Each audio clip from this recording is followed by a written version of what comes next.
Будь ласка, вимикайте мікрофони, щоб всім було комфортно.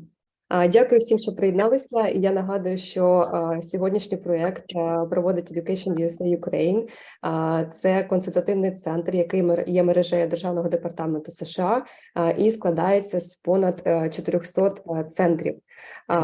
В цих центрах ви можете отримати інформацію безкоштовно про освіту в США, фінансування освіти в США, грантову допомогу, а також програми обміну і отримання студентської візи. Якщо ви зацікавлені в якійсь з цих інформацій, то, будь ласка, звертайтеся в нашу пошту або в наші соціальні мережі, і ми будемо раді вам допомогти. Всі послуги безкоштовні, і також є можливість і опція записатися на консультацію. Тому, якщо у вас є питання, будь ласка, контактуйте з нами. Я рад вас вітати. Будь ласка, якщо можете, вимикайте звуки і перевіряйте, щоб звуки були вимкнені, ваші мікрофончики, тому що буде незручно нашим перекладачам працювати. Сьогодні наш 4-й вебінар в рамках проєкту «Освіта у воєнний та післявоєнний час». І я рада представити нашого сьогоднішнього експерта, нашу психологиню Роберту Натт, яка представить вебінар і презентацію використання вправ та подолання травми у класі.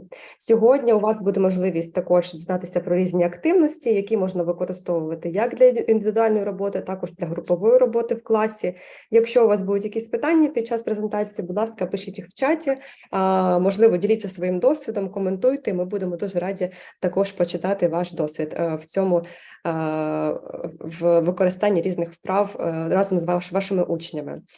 І також хочу нагадати, що всі записи і вся інформація буде зберігатися на сайті, який ви отримаєте разом з нагадуванням. Це сайт Education USA. На ньому ви можете знайти інформацію про попередні вебінари, реєстрацію на повний цикл вебінарів. Нагадую, що це лише одна реєстрація, повторно реєструватися не потрібно. Оновлюється кожен раз, додається актуальний вебінар, який буде наступним, тобто ви можете приєднуватись на сайт і просто використовувати посилання. Зараз на сайті вже доступна презентація українською мовою і презентація англійською мовою, тобто слайди. Я поділюсь зараз в чаті ще раз цим посиланням, і ви можете користуватися будь-яким зручним варіантом. Англійський варіант у вас зараз буде на екрані, і український ви можете користуватися, якщо вам зручніше буде читати його разом зі спікером. Записи вебінарів знаходяться нижче, також усіма матеріалами. Нагадую, що на минулому вебінарі у нас було дуже багато додаткових матеріалів, то з усіма матеріалами ви можете знайомитися також на цьому сайті. Вони всі зібрані в одну папочку для вашої зручної роботи. Тож я ділюсь посиланням в чаті, і ви можете переходити і користуватися ним. А я дуже рада надати слово нашій експерті сьогодні, Роберті Натт. Роберта.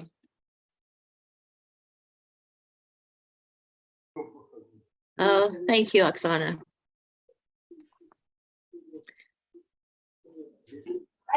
Okay. Okay, thank you. We're up and running. Wonderful to be here. I'm hearing a lot of back talk. We need to do some muting somewhere. I'll start again. I'm honored to be here. I have been working virtually in Ukraine as a Peace Corps volunteer since October with mostly the speaking clubs and working with students applying to U.S. universities. I thought you'd be interested to know I have a personal connection to Ukraine. My maternal grandfather was born outside Ternopil in the rural areas around there. So there's some Ukrainian in my background. As Oksana said, I'm a psychologist by training and profession. I have about 45 years as a university faculty member, including directing doctoral programs, and about roughly 35 years of part-time practice, independent and in university counseling centers, and lots of activities in the American Psychological Association. And I think it's important for you to know something about who I am and where I'm coming from. Oh, and for those of you who know U.S. architecture, I live in Texas. A lot of people know where Texas is if they don't know other states. So that's the background and introductory material. And I'm glad you're taking time to be concerned about war trauma for students. And I'd like to start by saying war trauma is going to hit everybody. It's not just your students. It's going to be you. It's going to be everyone around you. So, you know, I'd like to say up front that a lot of the things are designed, we're talking about group activities because I figure that's what's most practical for you. But many of the things we talk about can be used individually. They can be the things you may use for yourself. So I'm hoping it's very practical. You know, when I was asked to do this, I thought, what could I present that might be practical and useful? So I'm making a couple assumptions for today's presentation. The first one is that earlier webinars will have already discussed things like symptoms or signs of war trauma in young persons. So I will have a couple slides that will quickly review some of those just to bring them back to mind, or for some of you who maybe didn't attend those other seminars. But that will just be a quick review because I want to focus on working with those. And I'm also assuming that your access to young people will mostly be in groups, in classroom situations.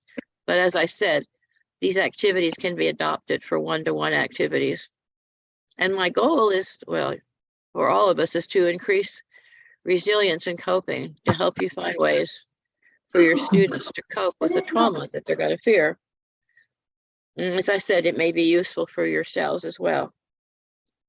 So the first thing I did on the first two slides was divide up the symptoms or signs that I'm assuming you've already talked about in earlier webinars. And this is, I've divided them into two categories, and it's somewhat arbitrary because some of them actually cut across. But mostly we're going to talk about what are anxiety responses to wartime. And that includes things like sleep disturbances and nightmares. Those are related. Sleep disturbances may be not being able to get to sleep or waking up frequently, but not having a good night's sleep. Nightmares are common. Hypervigilance, where you're aware every moment of something. Hypervigilance is very common when you have air attacks and missiles coming in. And I know I've heard people talk about, you know, you think about that when you leave home, is there a missile coming? That kind of hypervigilance is exhausting. It's an anxiety reaction. There can be panic attacks where you get so stressed, you kind of lose control and your emotions can become very людина втрачає контроль і емоції можуть бути дуже такі активні. I just saw something that said the language interpretation has been lost by the host. Am I doing okay? І чи все в порядку? Я побачила якесь повідомлення про те, що вимкнено переклад. Ні, все окей. Можна просто обрати англійський канал, якщо у вас вибило. Перепрошую, я теж не бачу чомусь кнопки. Дійсно, припинився переклад. Так, окей, давайте тоді зараз секундочку. Шановні учасники, якщо ви також шукаєте функцію перекладу, то знизу у вас є кнопочка, значок глобуса, то ви можете обрати там переклад. Зараз секунду, налаштовуємо тоді ще раз. Is there a problem or should I keep going? I need some direction here. Just a second. What about now? Can you check the translation? Do you see it? Okay, so we can continue. So where should I go back to? In this channel. Where should I go back to and what I was talking about? About signs and symptoms, yeah, of war. It's Should I start beginning? Hypervigilance. Hypervigilance. Thank you. Okay. And I said panic attacks are possible where you just are so fearful you can't function. Emotions can be very variable, label, move up and down. People are often irritable, short-tempered, fearfulness, I said. You've heard of PTSD, post-traumatic trauma stress disorder. And these are some of the symptoms of that. And there also may be survivor guilt or shame You know, if you've lost people around you and you've survived, you can feel guilty that you made it, or shame about that. So there are lots of anxiety responses that can happen that you may see or notice in your students. So that's kind of a short list of some possible anxiety responses. It's not exhaustive, but kind of to give you an idea of what we're talking about. And the next slide talks about what are the more depressive reactions, which you can also have to war trauma. And they include such things as loss of interest in usual activities. So the things you like to do, you just don't have any interest anymore. Numbing of emotions, so you just stop feeling and you kind of hold things in. Emotional withdrawal, that you don't connect with other people. For students, for young people in particular, they may regress to earlier behavior. So if you're working with a 14-year-old, they might start acting like a 17-year-old. Loss of appetite or overeating. It's interesting how stress can take you in either direction. Difficulty concentrating, you know, stress reactions make it hard to concentrate and certainly do their schoolwork. There may be feelings of loneliness, feelings of loss, because there is loss, because people are killed or people have moved away. I have talked with lots of students who've had to change schools because of the war, where their school has closed down and they've had to transfer to another school. And all the stress of starting over and making new friends is difficult. And just uncertainty about the future. And that's a scary thing in wartime. And it's hard to remember, particularly for younger folks, that at some point this will end and life will continue. And for young people in particular, it's often hard to see that. So those are my ways of kind of falsely maybe dividing up the symptoms, because we're going to have different kind of interventions for them. For the anxiety responses, we're going to look at more relaxation-oriented interventions. And for the depressive ones, we're going to look at more like experience-oriented, you know, things that activities that you might do that are more experiential. And that's how I'm kind of artificially dividing it up. Okay, so we're going to start with the experience-oriented ones. And I'm going to flip my pages here.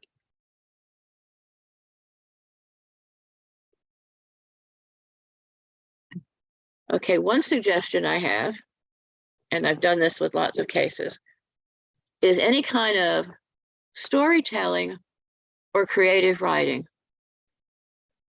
It's very helpful when a student is denying or forgetting the trauma or numbing their emotions or acting out. People in trauma often hold the trauma inside and don't talk about it. We see this a lot in our veterans hospitals with people who've been in the wartime. And many of them won't talk about it. You know, I've heard many families talk about, my husband, my father will not talk about what he did in the war. So a lot of people hold that in, and that's not very helpful, because that creates internal problems and a lot of the depressive symptoms and some of the anxiety symptoms we talked about. And a lot of what they're doing in our veterans hospitals is having the veterans write out their traumas and try to re-deal with them in a group. So I think some of those interventions can work well with your students in a controlled environment where they're safe. So give them an assignment to write about an incident that happened during the war. You can be more specific about the kind of incident if you prefer. I mean, you could specify at a certain time, or when a missile happened, or at a loss, or when you moved, but some kind of assignment to write a story about the war and the trauma and how they felt about it. And then ask them to share their stories. And this can be done either in a large group or smaller subgroups. It really depends on your setting. If you have a really enormous group, then you probably want to divide them into smaller subgroups for them to share with each other, because it's hard to do in a larger group. And I know how shy some of your students are too, and they don't want to talk. And smaller subgroups get everybody talking. But what you want to always do is monitor reactions when discussions are going on. Your job, because emotions may be coming out as these stories come out, is to be there, if they need someone to help them or to calm them or to help them explain why this is important. The advantage of them sharing stories is they see similarities in their experiences and their emotions, and it helps them feel supported and like there's nothing weird about them, that what they're going through is what other people are going through. And while it's difficult, it's helpful to know they're not alone. And I have an example I'd like to read some parts from, because one of the things I did when I first started working with Education USA was to read student essays when they were applying to US colleges. And I learned a lot about what it was like for students in Ukraine right now. And there was one student who sent me a statement, and she had been asked to describe any movement or displacement that she had suffered from. So I want to read a little of hers to give you an example of a kind of a story a student might write. And I'll change it a little so it's not too identifiable, and shorten a little of the grammar here and there. She said, in March, in her city, an emergency was declared at the Zaporizhzhia, I knew I wasn't going to be able to say it right, Zaporizhzhia, it's a nuclear power plant. I had it right when I was practicing. There was no time to think. The emergency forced us to make quick decisions and act clearly in a critical situation.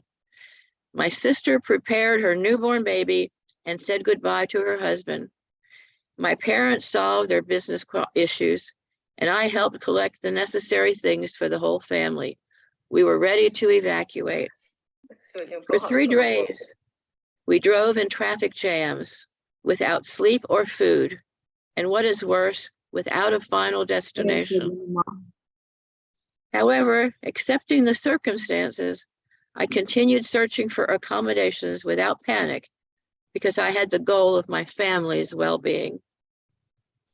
In a small town in the western part of the country, some owners offered us their office in the industrial zone as a living space, for which we were very grateful.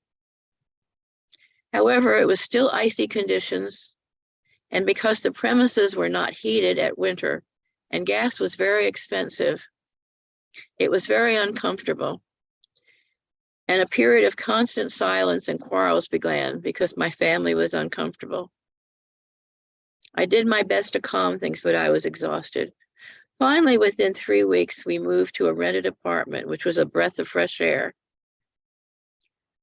Although we all lived in one room, at least we had some heat and comfort. Although being so close together was still difficult. Well, I thought that was a wonderful essay because it really painted a picture of what the upheaval meant for that one young woman and her family. It never occurred, I mean, you have to think about the trauma of driving, the being hungry, how hard it was to find a place. So students may share stories like that, and their stories may be similar. And that's helpful for them to know about each other. Okay, another suggestion. Next slide, please, Yana. Thank you. Is drawing. And I've learned from the students already in Ukraine, they like to draw. Many of them do. So have them draw similar things, some similar things about their experiences. Be prepared with paper and drawing materials, preferably colors. Ask the students to draw a picture. It could be of a fearful event, a nightmare, something about their family, an adventure. You can label it. I'm getting a lot of feedback here. You can label it with any kind of suggestion you want to make. You can leave it pretty open. And then leave time to discuss each picture. Again, either in small groups, and then feedback in a larger group or in a larger group. You're going to have to see how that fits for your setting. And help the students process the emotions that their drawings arouse. And help them see that the emotions they're feeling from their war experiences are normal. They're not weird or not outrageous. This is how people respond to being in a wartime situation. And the reason that I think drawings are particularly helpful, because there's a lot of research that suggests when you ask students, particularly young students, to draw a picture in a class, typically they draw houses, pictures of family, animals, trees, things like that. And without any other explanation, when people have asked students in war zones to draw pictures, they draw explosions and tanks and guns and rockets. So there's lots of evidence. You know, none of us are art therapists, and I'm not suggesting this drawing exercise makes us art therapists.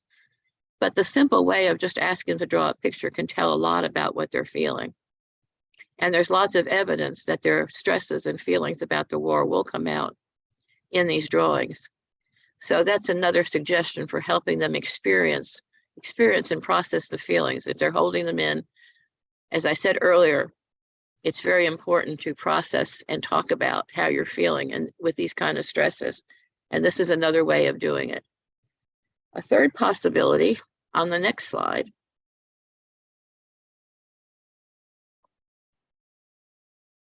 on the next slide, please, is journaling.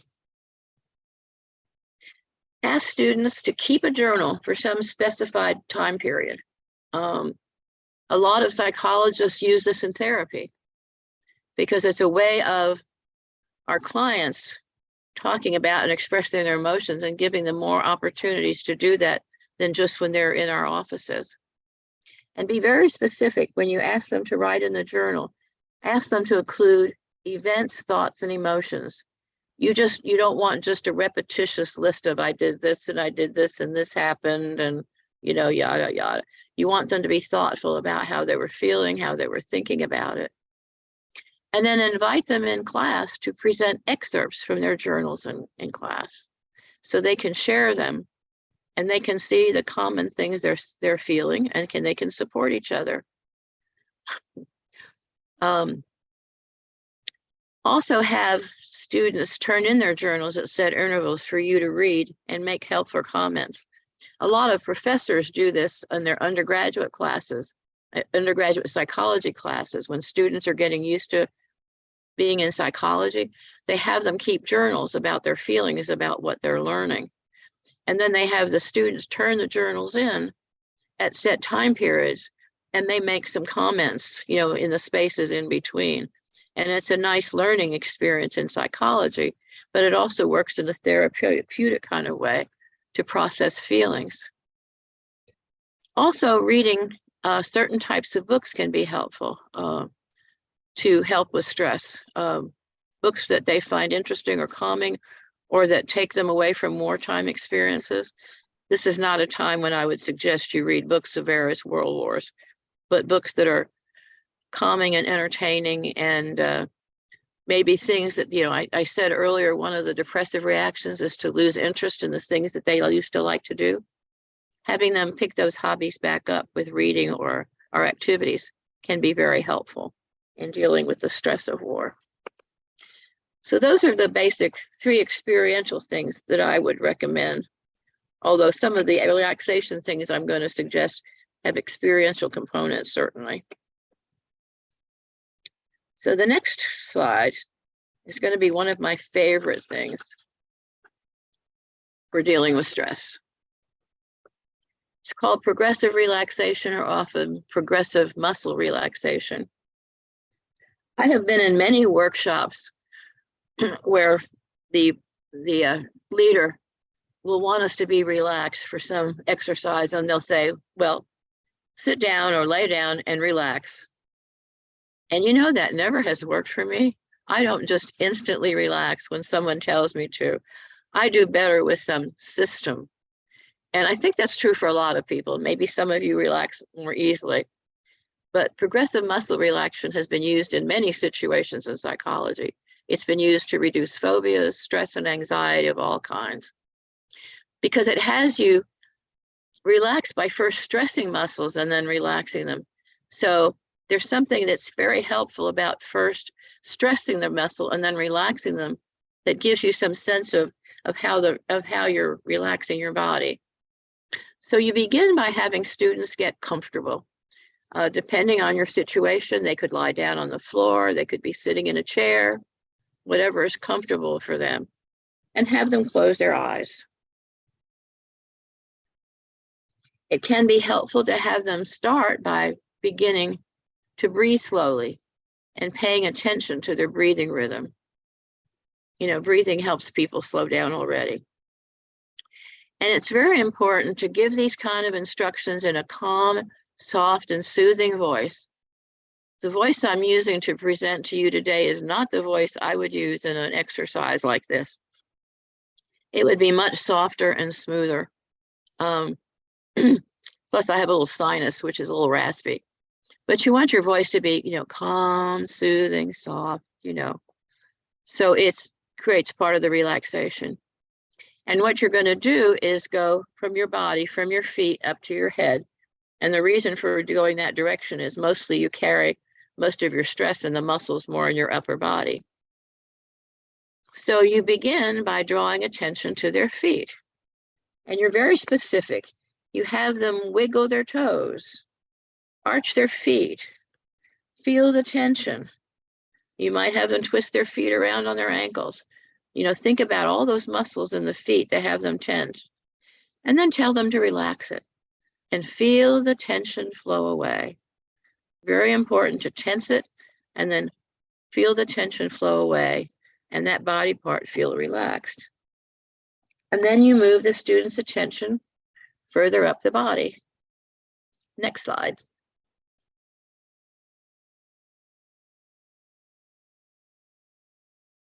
Yana, next slide. There we go, thank you. So move their attention to their lower legs. Have them tense the muscles in their lower legs. Hold them tight. Feel the tension. Then release the tension and feel the relaxation after the muscles tense. Maybe even warmth. Sometimes suggesting warmth helps people feel relaxed. And I'm not going to run us through the whole thing because we could take most of our time doing everyone, but I want you to get the idea. You progress through the body, the whole body. Then you do the upper legs, and then the pelvis, and then the stomach and chest, and the back, the hands and the arms, the neck, the head and the face. And these are not exact. I'm just picking those parts, but basically flow up. But for each part of the body that you pick and say to your group, tense the muscle first, and you be specific about tensing it. Feel the tension and then relax it. And it often helps to have the image of the tensions flowing out of your body. Since you started with the feet and you're moving up, you can talk about the tension flowing out of your body, out the bottom, out through your legs, out through your feet. You can get very descriptive.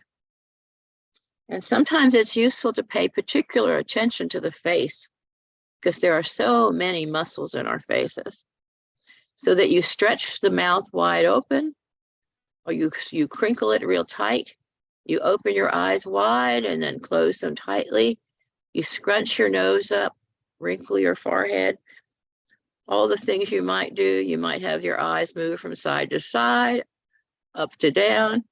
You can tell I just had an eye exam recently. I did that a lot. And do all that before relaxing.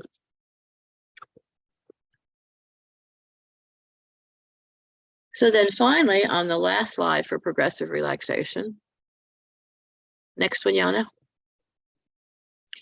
Have them be aware of the relaxation, in their whole bodies, even maybe the warmth that I talked about. Have them spend a little time after they've done the whole progressive relaxation to appreciate the whole body feeling relaxed. And as I said, this works much better for me than just telling me to relax. And I think that's true for most people because you've really made an effort to tense and relax muscles all the way throughout your body. And then when you're ready to have them come back and pay attention to being in your class or your group, have them stretch. Somehow there's something about after relaxing that stretching feels good. And open their eyes when they're ready to continue on with whatever you're doing with that group. Progressive relaxation is also very helpful for people who are having trouble with sleeplessness in general. I know a lot of people who do this regularly to go to sleep at night. While I was preparing, I noticed that there are scripts available online. So if you're interested in experimenting with progressive relaxation, I would suggest you go online and read through some of the scripts so that you'll go through the whole body parts, and you'll see they'll vary by how they specify the body parts. And as I said earlier, everyone is suffering from war trauma in Ukraine, of course, at this time. This is something you might do for yourself to help yourself sleep at night, for example. You can lay down on the bed and take yourself through the body parts yourself and tense and relax them. Or, I mean, these are things I've done with clients. That's where this is coming from. Or you can even make a tape for yourself. If you find it easier to have instructions coming in from the outside and you just participating, you can make your own tape, either from what we've talked about or for the scripts you find online. So again, this is very helpful for dealing with stress and anxiety for individuals and groups. Okay. Another possibility, this is going faster than I expected. Any kind of deep breathing, meditation, or mindfulness, these are all kind of related. Breathing tends to help people relax. Any kind of deep breathing or breathing in a particular rhythm. I mean, we breathe all the time, but we don't pay much attention to it. But if you say as an exercise, count your breaths. Say you breathe in for 4 seconds, and then you exhale for 4 seconds. And I see a typo. And then repeat that 10 times. That will slow you down. If you have a cold class, do that. All right, everybody breathe in for 4 seconds, and then you could have them hold it. And then exhale for 4 seconds and have them hold it. And have that do them several times. That's relaxing for everybody. So that's a simple, quick thing you can do that will help with stress. Paying attention to breathing reduces all kinds of tension and creates comfort. Also, an exercise for meditation. One thing that people in meditation do is concentrate on a particular object or sound or experience and ignore all distractions. And that aids in relaxation and relieving stress because you forget about all the other things that are bothering you. I mean, a classic one in meditation is, I think you may have a mind picture of this, of sitting cross-legged in front of a candle. That's a common one. And you concentrate on the candle. You just look at the candle and try to think about nothing else. Now, that's not easy to do because we all tend to be distracted, either by things that happen around you or sounds around you, or our own thoughts, our own concerns, our own worries. So what makes this relaxing is when you force the concentration, you remove all those distractions that are stressing you. So that is helpful to relieve stress. And then mindfulness, at least in psychological terms, just means being fully present, being aware of all your senses, paying attention to what's going on around you without judgment. And there's a whole field of psychology that focuses on being present and that talks about many of us make the mistake of living too much in the past or too much in the future. And you've probably known people who live too much in the past. Oh, I can't do this because my father treated me this way. Or I can't do this because I flunked this class, or whatever it is. And too much of their present is stuck in what happened in the past and is keeping them from moving forward. There are other people that live too much in the future, and they don't pay attention to what's happening now, and they miss all the fun and social activities and things they are learning now because they're so future focused. And the trick to being fully present and healthy is to be really fully living in the present. It doesn't mean the past doesn't impact and that you don't plan for the future. but you spend most of your time in the present. And that's also relaxing because it's the moment you're living in. In that therapeutic model I talked about, the founder talks about living in the present, but leaning into the future. So you take some account of the future, but you are fully present and aware of your senses. And being that present is relaxing. So next slide.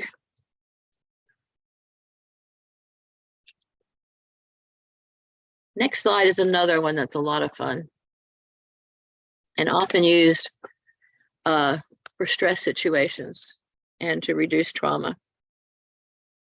You'll find a lot of the same literature in terms of outcome and interventions being in both the trauma and the stress literature.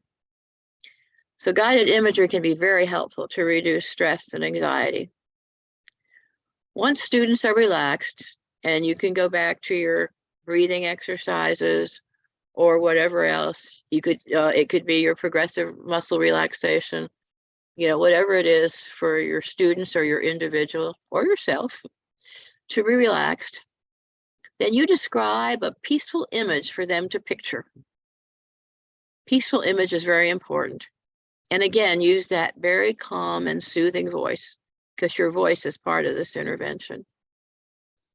Common images that people often use for guided imagery are ocean scenes, meadows, mountain views, often geographical kinds of places that people find soothing, you know, places where you vacation.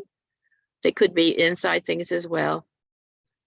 But when you're doing it as an imagery, you want to be, again, very specific. A lot of these exercises, it's helpful if you're specific.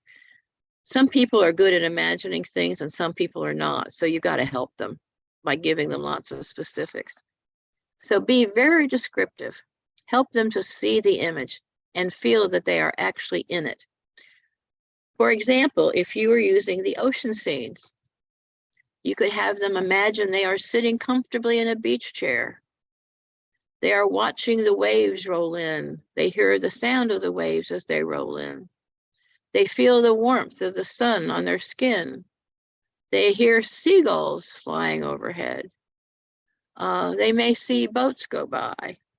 You know, all the things that you may see, feel, or hear on the beach. You know, you may talk about the breeze ruffling their hair, or, you know, whatever kind of images come Семінар being on the beach. я підключилася, але в мене не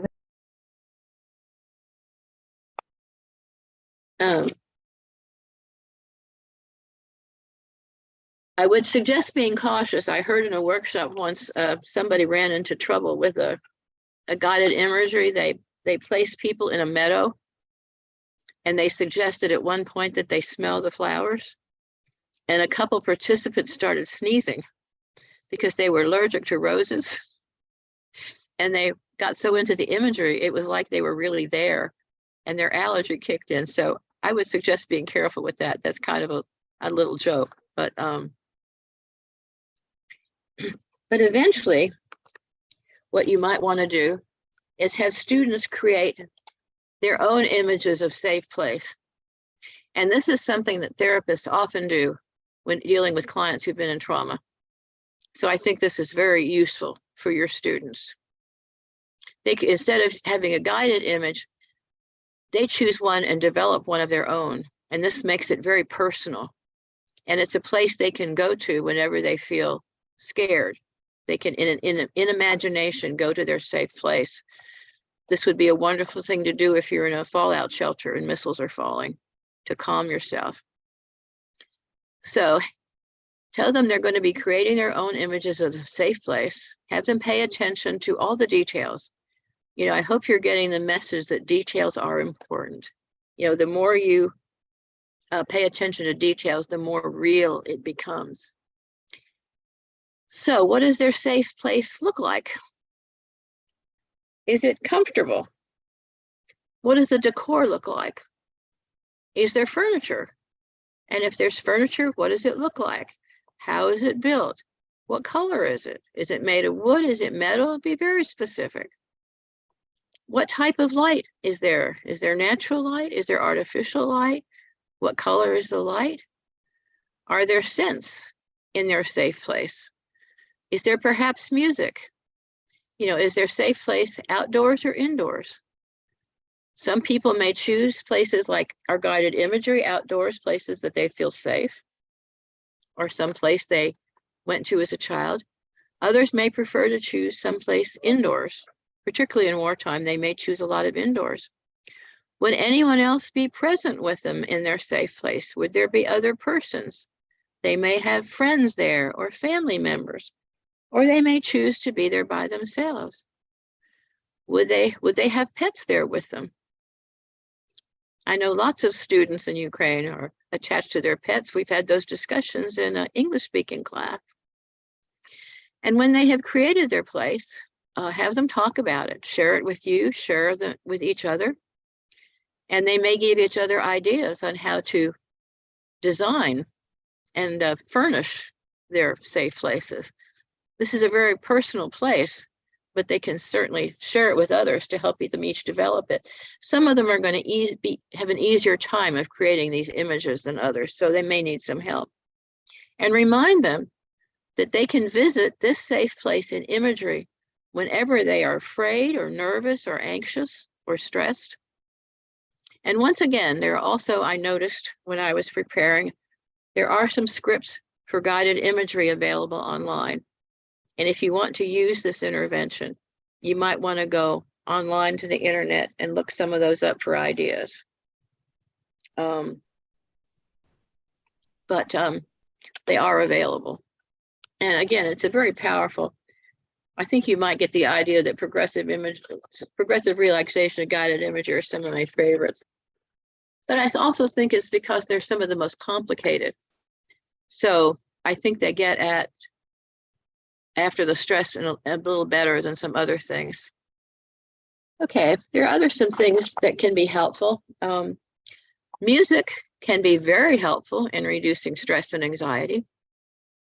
Now, if you're going to be playing music, this is going to require some knowledge of different types of music and, of course, some equipment to play it, unless you're so talented that you can play it yourself, and that may be true. If you're really good with the piano, you may not need any equipment. But many people find music soothing and relaxing. Some people use it for other reasons. Some people use it to create energy. I mean, it depends on the type of music and their taste. In general, quieter, more soothing music can be the most helpful. But it really depends on the taste of the listener. You really have to take into account the taste of the listener. Familiar music may be the most relaxing for some people. Or as I said, their taste.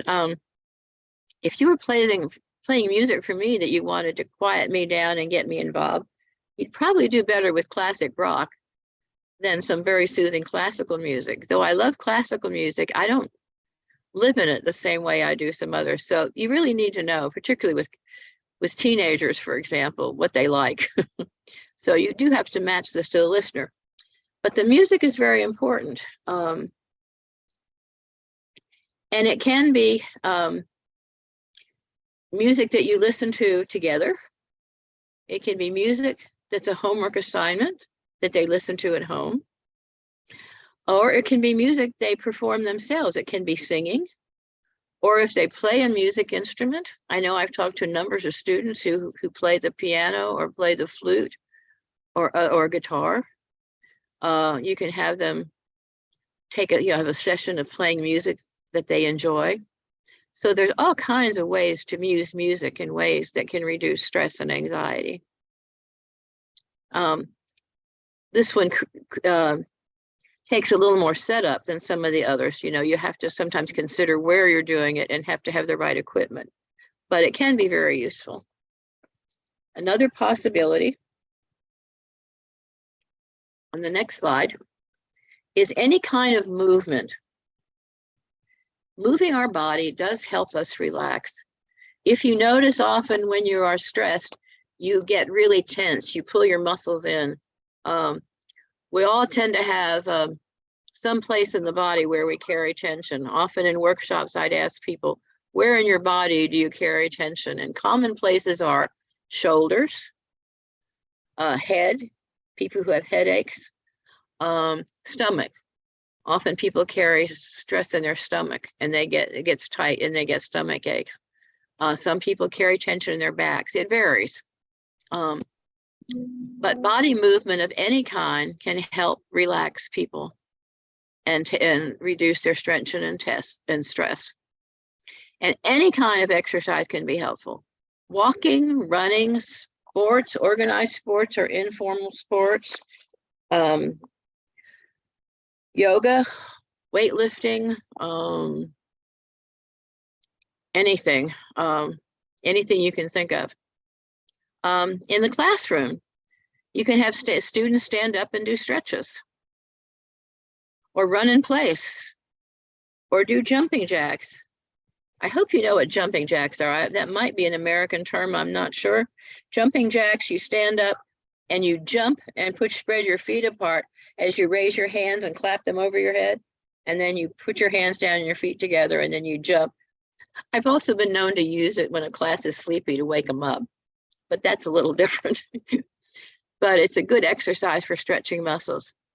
Dance is also a wonderful form of exercise and one that students have often mentioned in the classes that I've taught, in the English speaking classes, and all kinds of dance. You know, formal, some of the students have taken formal dance lessons, some they're just talking about informal dance at parties, etc. But dancing is a great exercise.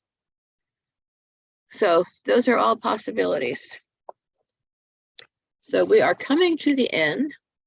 I put in at the end, and this was a last minute slide, because I want to give credit to all the Ukrainian students that I've had in classes. And at various times, we have informally talked a little bit about relaxation and coping in the context of our topics every month to practice their English speaking. And they actually mentioned several of the things that we've talked about. Many of them have mentioned reading and how much they enjoy reading and they use reading for relaxation, which I was very happy to hear. A number of them talked about dancing and how much they enjoy dancing and find it relaxing and one of their favorite forms of exercise. A number of them talked about music, both listening to music and performing. Quite a few of them had the talent of performing with musical instruments. And they also talked about drawing and other artworks and crafts that they enjoyed for relaxation. So after I wrote the presentation, I thought, well, isn't it interesting that the students have talked about these things, which kind of underscores that some of these things people come by naturally. But I hope by organizing them in the way I have, I've given you kind of a blueprint of things you might think about doing in classes that would be helpful to your students. And I think that opens us up for questions, which I think is what the last slide says. And I thank Yana for my jazzy presentation. She did all the artwork.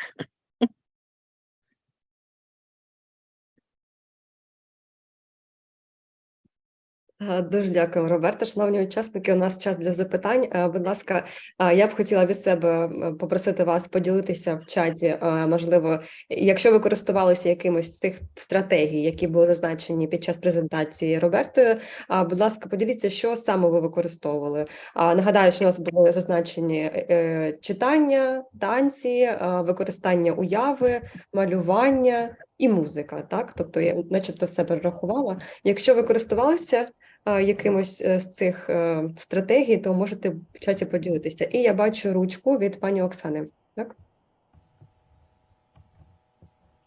Roberta, thank you so much for very crucial material for us teachers in Ukraine.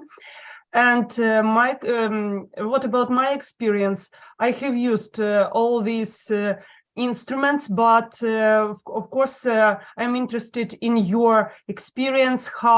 How can you use it and your pieces of advice? My question is the following.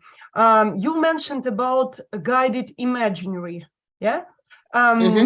Can you use this method due to the situation or as a specific part of the lesson, for example, as warming up or at the end of the lesson. I mean, this guided imagination or guided imaginary you mentioned. So do you use it at when you see, for example, when the students are in stress or under the trauma, or do you use it at the part of the lesson? I would say both. Certainly when students are under stress, if you have time in the classroom to do that, I would recommend it. But you could also do it as a teaching tool, as a tool. Say, I have some tool, well, say to them, I know we all live with stress. Even we're not in warfare, we all have stress. Part of my role as a teacher is to teach you some living skills that are helpful. And I would like to teach you how to do guided imagery as a life skill. So you could do it either way. Mm-hmm. Thank you so much. Sure, great question. Дякую, пані Оксано. Дякую вам. Пані Інно. Yeah. I like the idea of journaling. I immediately remember the movie Freedom Writers, where a teacher used this activity like to connect and reduce stress between the students. And the main message with that, the teacher distributed notes for students and asked them to write down about their experience, about their feelings. And I want to say that probably there is some people who didn't watch this. I recommend watching it, and just thank you, Roberta, for this wonderful presentation. And I'm really it was nice to meet with you and to get acquainted with you. Well, thank you very much. Thank you. Дуже вам дякую. Дякую, пані Інно, за коментар. Якщо можна, поділіться, будь ласка, назвою фільму в чаті. Я думаю, що буде всім цікаво його переглянути. Не впевнена, що я особисто його дивилася, але з задоволенням подивлюсь. У нас дуже багато коментарів подяки в чаті, Роберто, за вашу презентацію, неймовірно, і за чудові поради. Також наші учасники поділилися, що використовують читання, музику, так, щоб я не пропустила нікого, вправи, так, фізичні вправи, різні інтерактивні завдання також. Є коментар щодо перекладу. Переклад у нас доступний знизу в Zoom. Ви обираєте функцію перекладу і обираєте канал, який вам зручніше слухати, український або англійський. Якщо ви пропустили, то буде доступний запис українською мовою, і ми поділимося ним на сайті. Я ще раз покажу наприкінці нашого вебінару, як отримати доступ до цієї інформації. Є коментар від пані Світлани, з вашого дозволу я зачитаю. Чи не найкраще вправо керування уявою проводити спеціалістом, наприклад, психологом? Інколи уява може вийти з-під контролю, і педагог не зможе повернути дитину в її стан спокою.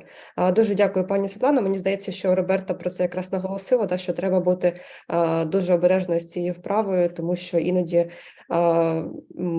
треба керувати цією вправою під час заняття. Так, також використовується техніка «Безпечне місце». Дуже вам дякую. Малювання, музика, так, і дуже багато різних прав. Так, є. Шановні учасники, якщо у вас є якісь питання, то, будь ласка. I really don't think you have to be a psychologist to use guided imagery, as long as you're cautious and you're watching your students.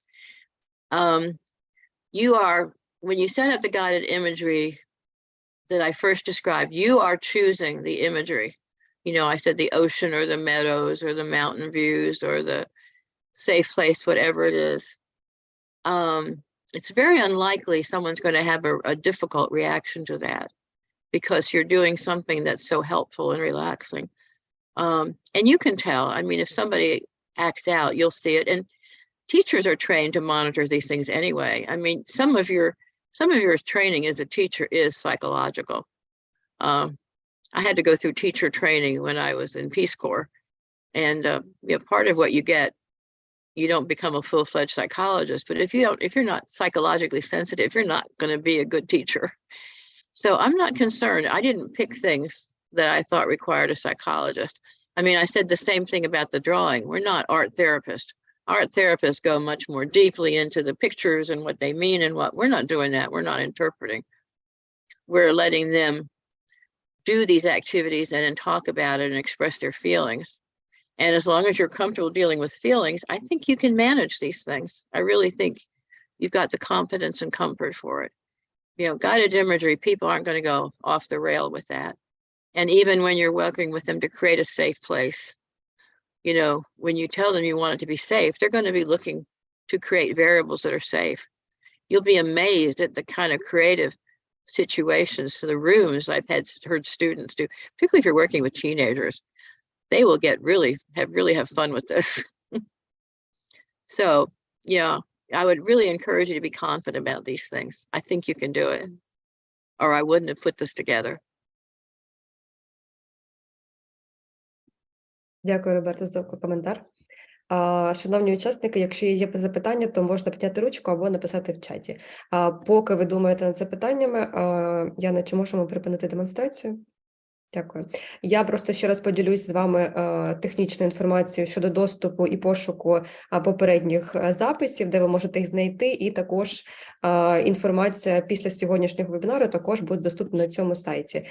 Сайт надходить разом з нагадуванням про вебінар. Якщо ви не отримуєте нагадування, будь ласка, напишіть нам, і ми спробуємо вирішити цю проблему технічно. На цьому сайті є, ще раз показую, реєстрація на цикл вебінарів. Якщо ви вже реєструвалися, повторна реєстрація не потрібна, тобто ви вже є в нашому списку. Далі є актуальна інформація про наступний вебінар. Сьогодні це вебінар номер 4, його назва, час, посилання для приєднання, і також тут буде доступна інформація цього вебінару. Перед цим було у нас презентація української мови, презентація англійської мови, тобто слайди доступні. Після вебінару буде доступний запис 2 мовами. Ви можете також його переглянути, якщо, наприклад, пропустили спочатку якусь частину матеріалу. Попередні вебінари також тут доступні з усіма матеріалами. Так? Тобто перший вебінар, який був українською мовою повністю, далі другий вебінар і третій вебінар разом з усіма матеріалами, які надавалися спікерами. Тому якщо щось загубили, будь ласка, збережіть цей сайт і можете користуватися цими матеріалами в будь-який час. Так, наразі у нас більше немає запитань. Я хочу подякувати ще раз всім за ваш час. Дякую, що приєдналися. Нагадую, що наша наступна зустріч буде у вівторок о 5 годині, і буде новий експерт, нова цікава тема для обговорення. Роберта, чи хочете ви сказати щось, декілька слів наостанок?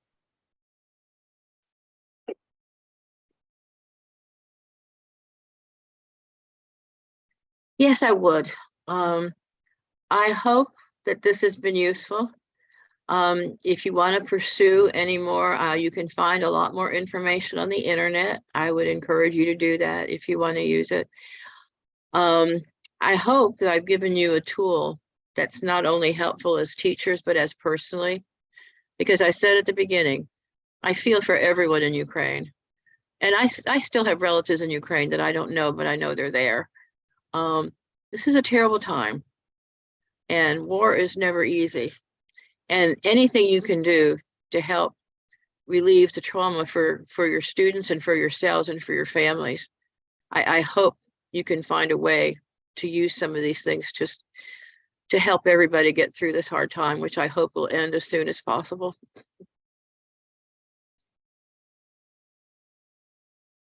And I hope you know you have lots of support in the U.S.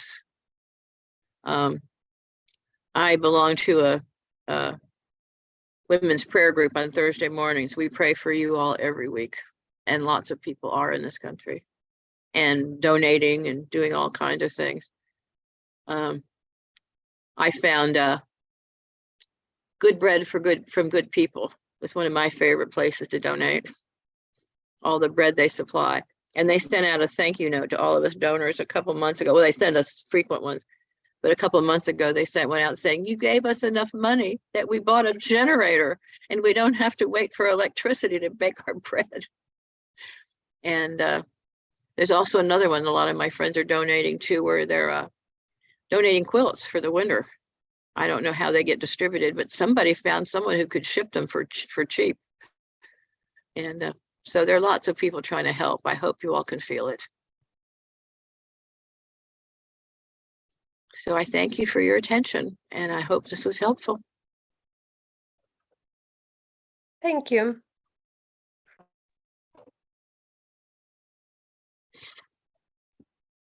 Дякую, Роберта, дякую всім учасникам. Дякую, що виділили свій час, і до зустрічі наступного вівторка. Всім гарного вечора.